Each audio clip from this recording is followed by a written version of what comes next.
And how is it killing the immune system? And this is really important. The Pfizer shot is able, because of the way that they created it synthetically, allows the messenger RNA to passenger inside your cells and be replicated indefinitely by the ribosomes. So you cannot get it out of your body. There's no detoxin from it.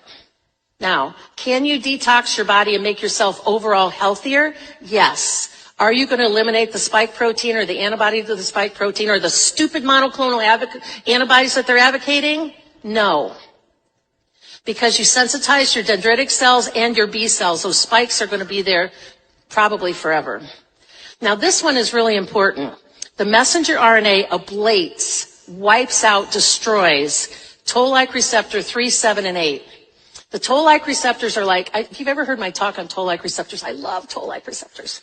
They're like God inside our body, right? They're these little radars that are constantly, vigilantly looking around and getting rid of viruses, bacteria, and things that don't belong there. They are our innate, God-given, what we are born with immune system.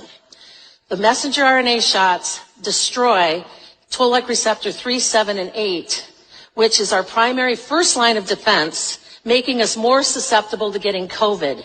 And this is why all the people that get the shots suddenly are sick, because they're more susceptible. We know the mechanisms, and the doctors are illiterate and not reading it. We know why people who get the shots are more likely to get sick and more likely to be hospitalized. And if they're in the hospital and they get remdesivir and they put on a ventilator, that's a greater than 80% mortality rate. We know the mechanism. Number 3, we know the mechanism of this too. The spike proteins enters the nucleus of the cells and binds to our DNA. So anybody who says that it doesn't irreversibly bind to your DNA are wrong.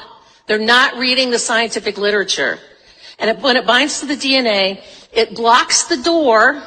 And when it binds to the DNA, it starts making it into an abnormal cell that, if that cell replicates, will turn into cancer.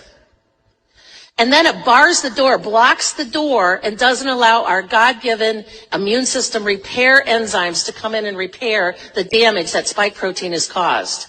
Hence, that allows cancer to form, and why we are seeing, and Dr. Ryan Cole has talked about this a lot, why are we seeing this explosion of cancer in people that get these shots? People that have been in remission, been treated, they're in remission, or they said they don't have cancer anymore, suddenly they're exploding.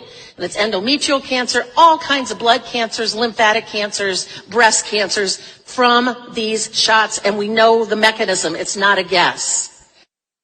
Data came out just in the last 2 weeks that if a person is injected, they're 8.12 times more likely to be infected with Omicron. Again, suppression of your immune system, suppression of your white blood cells, ablation of your toll-like receptors. The more shots you get, the more you destroy your immune system, and the faster that happens. And it's anticipated, the German data says that by the end of 2022, every fully vaccinated person over the age of 30 may have the equivalent of full-blown vaccine-induced immune-suppressed AIDS. This is government data from Germany. This came out about 2 weeks ago.